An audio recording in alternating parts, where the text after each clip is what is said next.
horse friends, and welcome back to the Imperfect Question. As you may remember from some previous videos, I've been mentioning that JJ and I are starting a bridleless course. Well, we're a good 2 weeks in and about to start our third week, so I thought you'd like to have a little look at our progress so far. Obviously, it's nothing amazing yet, but it'll be just interesting to see how it's going and some of the feedback we've been given so far as to how we can improve what we've been doing. I kinda adore you, but don't get too proud.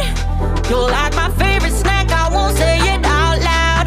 I won't say you're perfect, we all know you're not. But hey, you're the best kind of way that I got. Just before we get to talking about the course, I thought it'd be good to have another quick look over some of the work we did the other week. You might remember this video, I've shown it once before, it's only a brief clip, and in the past I've done quite a bit of training with JJ where I've used carrot sticks on the ground and also we've ridden to see how she reacts to them to help turn her. I'd also done a little bit of work with body weight, and on this time I was using a neck rope for the very first time. I'd made one to take round. I'd had neck ropes on her before, but they'd been a little bit tight around, and this one needed to be loose so she could understand the feeling of it a little bit more. So we were having a really good day with this. She seemed to be listening very well, and that's why I decided to actually go to whole hog and take off the bridle on this occasion.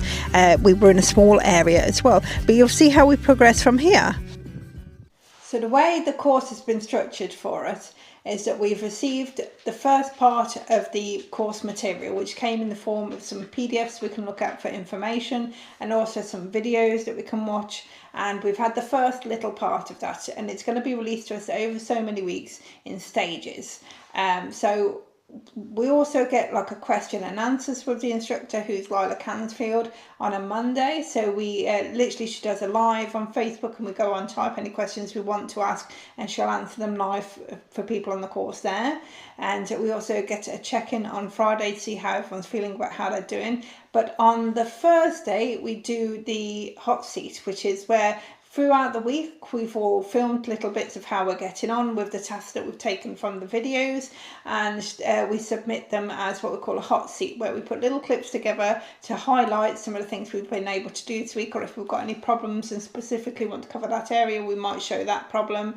And then she'll come back with a video on the Thursday to show us all everyone's videos who submitted a video, and talk us through how we can improve what we are doing correct, what we need to change, things like that. So what you'll be seeing with the videos that I give you now are actually the videos that I've been submitting, or at least the first two are. The third one I haven't quite submitted yet, but it will be part of what I include into my third video. So I hope you enjoy it and that you get lots of information out of it. Here is the first video that I submitted for my first week, and it's around 5 minutes long. So I'm just going to go through what we're actually doing and also some of the feedback I got for it as well. So I'd watched the videos on the course beforehand, and they are not expecting you to be whipping off bridles or even to be working without reins straight away. So don't think that that's how the course works. The idea is that you come in at the level you're at. So you've seen that me and JJ have done a tiny little bit of bridleless before, and I've also done some with Comanche in the past, so I wasn't completely new to it, so I'm feeling quite confident. I'm in my small round pen, so it's not a big area for it to be in, to have my reins very, very loose and to only get them if I need to. Now you'll notice that one of the biggest problems I'm having straight away is the fact that she just wants to eat everything all the time, and that when she goes down I'm tapping lightly on her shoulder to try and ask her to move forward. I'm not increasing the tapping, but I'm trying to be more annoying than anything to get to go forward, and it does work, but it takes some time to work. And this was one of the first things that I had feedback on the course. So one of the ideas that she suggested was that I was maybe a bit slow with the tapping, and to not increase the intensity of it, but to increase the speed of it, just to kind of be a bit more annoying, if anything else, to try and make a lift up. I did try this separately at home, and we didn't have much success with that, so I discussed within the groups and different ideas that I could try, and they have given me quite a few different ideas to try. I did try tapping lots of different places on her body. That didn't work. I've got to try tapping just the withers. I hadn't tried tapping the withers at all. Somebody thought that would be a more sensitive area, so we can try that. Other things like literally just standing next to her on the ground and waiting for her to lift her head up and rewarding when she does and giving a cue for that. I'm trying to think what some of the others, but we had lots of ideas anyway. So I need to practice those to try and make it more efficient at lifting the head. But certainly it does seem like she needs some sort of cue to lift her head up to be able to move forward. So once I've got past that bit of advice, we're moving forward. I'm showing that we can stop quite nicely and move backwards. She actually moves back really nice off my voice, which if you've seen me do the backup before, I do like a kissy sound, like a repetitive kiss. So it's, if I do just one kiss, that means canter forward, and if I do like a repetitive kiss, that means back up. So she goes very nicely off my voice. But if she doesn't, what I'm trying to do is I rock my weight backwards. I'd really like her to go just off my weight. Comanche can. I've ridden him bridleless in the past. We've done some exams being bridleless as well with the Pirelli. So you know, I've got a little bit of experience from that side before, and he can go back just off you kind of having your weight set back in the saddle, as long as he's paying attention to me. I'd really like her to be like that, but at the moment she's not quite like that. Now you can see here that we're trying some of our turns and she's doing okay. She's a little bit, she did nice with the first ones, and then the longer we went on with it, the less she wanted to listen to it. So turning is definitely something we need to practice. One piece of advice that I was given to maybe improve my turns was that I am looking with my head and not so much with my body. Now I felt like I was looking with my body as well, as in turning my shoulders and my hips and my leg, but when you look back at the footage, I don't really turn as much as I could. So I was told to really lead with that inside shoulder and outside shoulder to make sure that my shoulders fully turned when we were turning, so that she can really feel my intent through my body. Now if you look here, I'm indicating with my arm, but I'm not really kind of shifting my shoulders around to turn in the saddle too much. So I did have to work on that, and that was something I got to practice in the sessions after doing this in the field. She gives me a lovely stop here, and I praise her. She's done really well in the round pen. However, I did want to show what it would be like when she wasn't snacking all the time, so I brought her into the yard to show how I could go, some turns, and also a stop and a backup where there's not any grass for her to really eat, to just show how much more attention she was paying. Now I think in here I was turning my shoulders a little bit more, but maybe not so much the outside shoulder. I was just leading with one shoulder. I need to turn both really. But you can see when she's less distracted by the grass, she is listening to me really nicely, and she can back up quite nicely, a bit more off my seat here than she was in the arena where she was distracted. All in all though, we had a really good session and some really nice feedback for it. So you might notice something on JJ's face. Whilst I do promise that behind the scenes I am working away to try and fix this grass issue where she's eating and give her a command to lift her head, for now, to allow me to progress with the course, I decided that I was going to make a riding muzzle. I did try and look for one online, but I could only find them in America and they were quite expensive to buy and import. So I used the design of her grazing muzzle to try and make this one here. And I used an old fly mask for material. So it's about the first time since I was in high school that I used a sewing machine. So, you know, I tried my best. It seems to be working well. I've made some improvements since making this video. There are some nose holes there for her to breathe, and at this point in time I have the laces just tied on over the top of the head and also onto the nose strap, but I have improved that now by putting some Velcro straps. You might see that in some later videos, and it stops her from eating, as you can see. So yeah, it's going to help us on the course. On to our second week's video submission. So in this one you will notice that she is wearing the riding muzzle. It is the first time that she's done this. So we start the video by showing off some of our turns that we've been working on, and hopefully you will notice a bit of an improvement in our turns, and that I am now turning more of my shoulders and therefore more of my body, because the more I turn my shoulders, the more my hips are going to turn, the more my outside legs are going to come into play, and the easier she's going to find it to understand. So she gave me two really nice turns there, and I was really proud of her, and she stops really nicely and again backs up really nicely. So as we went on a little bit, I'd done a few more turns in between this section and what you see now, and what I started to notice was that she comes into the middle a bit easy sometimes, and she likes to gravitate around there and the obstacles and things, and I think it's because I've done a lot of stopping in those areas in exercises I've done in the past. A lot of the time you can see she's coming in off the rail there, so I've decided to go into what we call follow the rail, where I'm trying to ask her to stay on the outside, just because I've noticed that what she wants is to be in the middle. So now I'm saying, well, I can't tell if you're turning because I'm asking you or because you want to, so I'm trying to do follow the rail. Now we were struggling quite a lot with this, but we persisted and kind of went through, and it improved a little bit in this first section here. What she did note to me whilst I was doing this though is that I can be a little too quick with a stick, and that it would be better if I had a slightly slower arch and also came out a little bit more. There were moments where I do that, but sometimes where she's turning quick I instinctively come down quick, so I'm not actually hitting her in the face or anything, but it comes down quite close to her face. And she also advised that instead of me doing circles towards her face, that possibly I could go up and down with a stick near her face to give her more freedom feeling near her face, like she's got an option to go away, whereas when I circle towards, she feels like it will inevitably come and hit her in the face, which it's not, but she doesn't know that.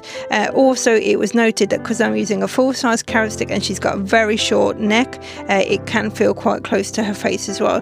So actually, in another session, I do swap out to the child carrot stick, which is much shorter, and we are currently experimenting with how that goes. It seems to be working so far.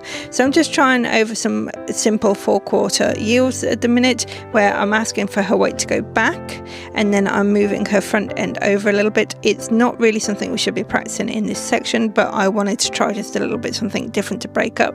And after we've done a couple of other exercises, some more backing and things like that, we've come back out to follow the rail again. So we had a little break and then we continued, and you'll see on this second section of follow the rail, this is in the same session, over the second section, that she's actually doing a lot better. Still coming in slightly, but we're not getting those obvious turns into the middle anymore. Now at this point I haven't really improved my carrot stick work because I haven't had the feedback yet, and I'm not really thinking too much about it. I'm just reacting more than anything. I know the carrot stick goes down, I'm not thinking about my technique. Now interestingly, we have moved into the big arena here. I did try once previously to come into the big grass arena and she was a bit wild, so I was a bit worried, and that's why we'd moved to a smaller area. So now I'm feeling a bit safer in the smaller area. I feel like I can come in here, and you can see she's quite wizzy and not listening as much. Like I asked for a left hand turn there and she wasn't listening quite as well. All in all, I feel I was really quite brave, because my instinct is to grab at the reins when I'm not feeling quite with it or safe or in control, and I did manage to keep them quite loose for this session and kind of allow the mistakes to happen and allow the learning process to be sped up, really, because it can be, if I'm letting her have her head, then you know we can all learn a bit quicker together. I'm really pleased though that no matter how kind of out of control she felt, she would stop every time, and although backup was a little bit dull in here, it did work, you can see, so it definitely activates, so that's really good. So we just kind of kept going and kept practicing, and the more we got into the session, the more she started relaxing and listening, and you can see her turn there was a bit better, although admittedly it is turning towards the center again, so we do have a little bit of that center pull problem in the big arena as well. It was advised to me that we could create some stopping points on the outside, so the corners or along the rail, or just generally not in the middle. So anytime she does something good, just stop there and wait with it for a bit, and that should help to improve the pull to the middle. Here you can see we're doing a little bit of follow the rail, and yeah, I'm really pleased with how she's done it in this session. And this was our first time riding. I know it's not completely bridle, she's still got the bridle on, but we're not using the bridle, so kind of semi-bridleless in the big arena for the first time, and we're really proud of how we're done. On to week 3's video, and you are getting a bit of a sneak peek here because this has not been submitted yet, and Lyla has not seen this to give any feedback, so I can't advise you as to any feedback we've been given in this session. What I can tell you is we've made some changes. You can see I'm turning very much with my shoulders now. I've got the child's carrot stick, so it's not quite so much in her face, it's more in her neckline as we go along. She's still riding the riding muzzle, and yeah, things are going quite well. It is a little funny because sometimes in this session you will see her pop her head down, and what she had kind of figured out is because it's a soft material, she can kind of grab at the grass a little bit, and when she grabs at the grass she can actually pluck it, so she can hear it coming up, but because of the muzzle none of it's properly going in her mouth and it all just falls back to the floor. So bless her, she's still figuring out exactly what the riding muzzle means, but we're definitely getting much better responses whilst wearing it. I've not actually managed to advance it anymore, particularly on the groundwork with trying to get to lift the head. We are still working on it, but it's going to be a long slow process with that. You could see we've got some lovely turns going on. She's still stopping. Can you tell how much calmer she is in this session as well? Now we've done a couple of sessions in the big arena compared to that first time you saw a bit ago where she was just like racing around and not really listening much. She's definitely listening much more now. I've also in the second half been able to take off my reins altogether, you can see here, and I'm just kind of relying on my body and the stick, and also I am using the neck rope a little bit as well. I'm a little bit inconsistent, if I can say, with the order I use them in. I mean, I do keep using my body first, but sometimes I then use a stick and sometimes I then use a neck rope. So I really probably could do with sorting out my consistency with that to be a little bit clearer to her. But in general, although she's a little slow to turn, she does turn, and she stops straight away every time I ask her to stop. So that's all really good.